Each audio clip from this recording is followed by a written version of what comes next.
Hej, det er Charlotte fra Dansk Camelina. Camelina-æg, hvordan lyder det? Jeg synes, det lyder fantastisk. Jeg har længe gået og grublet over, hvordan det, der er tilbage, efter at vi har presset camelina-olien ud af camelina-frøene, skulle bruges. Der er stadig masser af næring og gode indholdsstoffer i det, der kaldes camelina-kager. For mig er det vigtigt, at der ikke går noget til spilde, og at vi udnytter alt fra denne fantastiske plante. Camelina-kager som kosttilskud til høns, det er den idé, jeg har valgt at gå videre med. For at komme i gang har jeg brug for jeres hjælp.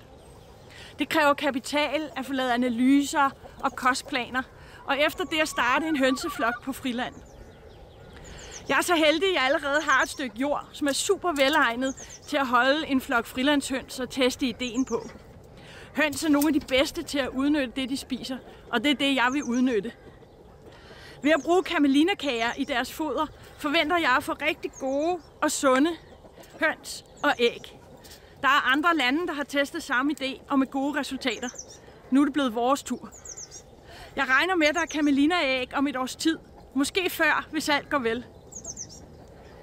Synes I også, at ideen om at udnytte hele camelina-planten og bruge camelina-kagerne til noget, der giver mening, så vil jeg virkelig værdsætte jeres støtte til projektet.